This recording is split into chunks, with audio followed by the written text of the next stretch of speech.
When we talk about the greatest hoax of our generation, the myth of black victimization, and how black people are relentless victims of relentless white racism all the time, everywhere, that explains everything. We're not just being dramatic to make a point. No. A lot of people have a hard time getting their minds around the fact that this is how a lot of people think. Let's do a couple quick examples, starting in Richmond, Virginia. Wrapping up here at Virginia Union University right behind me, about 150 people from different groups and organizations came together under the leadership of Mayor LeVar Stoney to try to come up with a way to redevelop public housing here in our city. Now, Stoney has made this a priority of his, especially with all the violence we've been seeing in these communities. He and other leaders say that Richmond really can't flourish until there's an equal opportunity for everyone to be successful here in RVA. I want you to take a look at video from the event we took earlier this morning. Now, this is a working summit, so people were split into groups. You can see there they worked on coming up with ideas and priorities for when it comes to changing public housing, which is a very big task to do. Organizers tell me they wanted to bring a diverse group of people together, so they have city leaders, they have developers, nonprofits, members of the faith communities, corporate reps, and of course the people who actually live in public housing communities. And Mayor Stoney talked to the crowd. He said housing inequality didn't happen by mistake. He says it's part of decades of institutional racism. The folks who live in Creighton Court or Mosby Court, they experience it every single day. And so we, unfortunately, have inherited a system that's disenfranchised a number of our residents. And so now the onus is on us. The burden is on us to chart the new direction of housing in the city of Richmond. We recognize that this is going to cost a lot of money, that we need to find that money locally, and then we need to commit to a 20, 30-year program.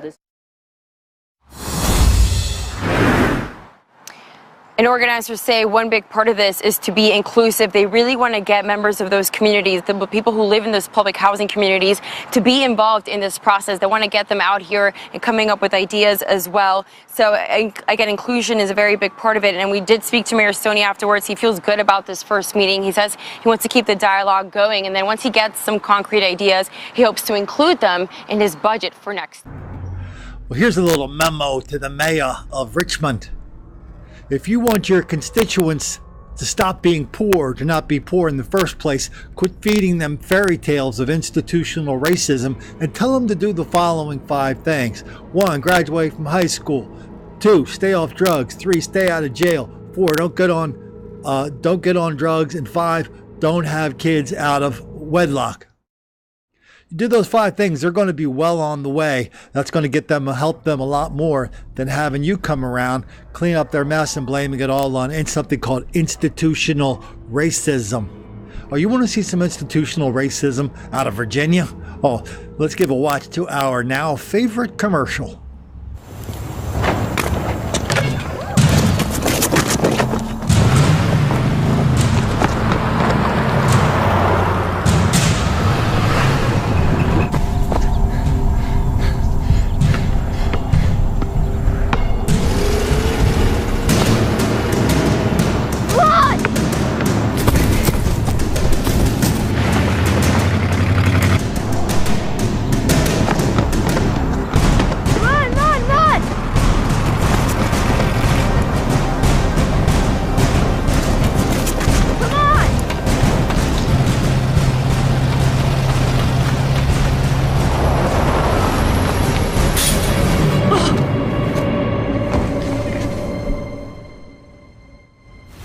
Is this what Donald Trump and Ed Gillespie mean by the American dream? Latino Victory Fund paid for and is responsible for the content of this advertisement. So when we have mayors in Richmond talking about institutional racism and how their housing is in bad condition because of that, I mean, it's like, well, I don't really understand enough about that.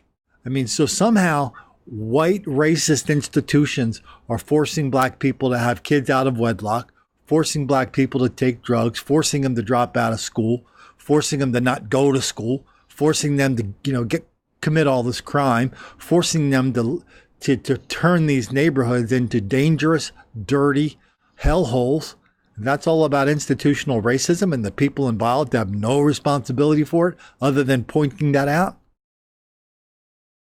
Well, Mayor, since you're the genius of this outfit, could you help me out? It's not Richmond, it's in Norfolk. But this is a 911 call from a couple of reporters that met up with a couple of the fellas near a Norfolk housing project a couple years ago. Remember this one, you guys? Okay, what's going on at church in Brambleton?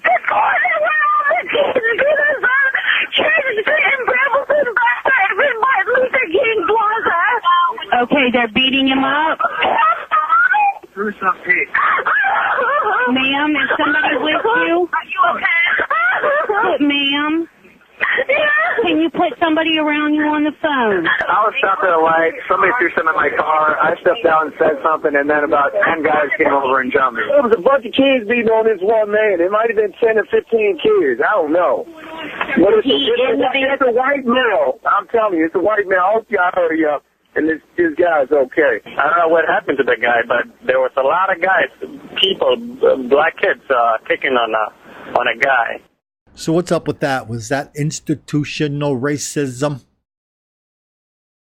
What a joke! Almost as, so we know that black people, when their housing is ridiculous. In black neighborhoods, the condition of the housing is ridiculous on a lot of different levels. What about schools? We know that black people are suspended and expelled from school 5 times more than white people, probably 1,000 times more than Asian people. We know that the academic performance between black people and white people is enormous, black and Asian, even bigger than that. Yet here comes this clown with an even better explanation for that than the mayor of Richmond gave. So, a college professor at the University of Illinois is claiming that mathematics perpetuates white privilege. Yes, apparently math is now racist. The professor's name is Rochelle Gutierrez. Yeah, there she is on the screen. And she just wrote a book. Brilliant marketing strategy, by the way. Say the stupidest thing in the world, get a lot of media coverage for it, probably sell some more books. Now, Professor Gutierrez is a math professor herself. And by math, she obviously doesn't mean actual math. To Professor Gutierrez, math is evidently an acronym for making up theories that are hogwash. This is Professor Gutierrez's theory, which she wrote about in her book. She says, on many levels, mathematics itself operates as whiteness. Who gets credit for doing and developing mathematics? Who is capable in mathematics? And who is seen as part of the mathematical community is generally viewed as white. A lot of people on this YouTube channel, when they see these videos, they'll say stuff like, well, the ministers down in the black community have to help these people get their act together, or the politicians got to all come together. No. I couldn't care less what they do. I could not. If they're going to keep blaming stuff, if they're going to keep blaming white people for stuff that white people didn't do, then they're going to keep getting the same result, which is less than zero. But when we do these videos, what I do hope that some people will figure out is that black people are not really into white people. They're really into just kind of blaming us for everything. That's not how white people and Asian people roll in this country. We're into individual responsibility, making something happen for ourselves, and not blaming other people for our own shortcomings. Maybe the mayor of Richmond could figure that out one of these days. Maybe he could tell his constituents that one of these days. Of course, we know what will happen if he ever does that. All we're going to do is make a lot of black kids angry.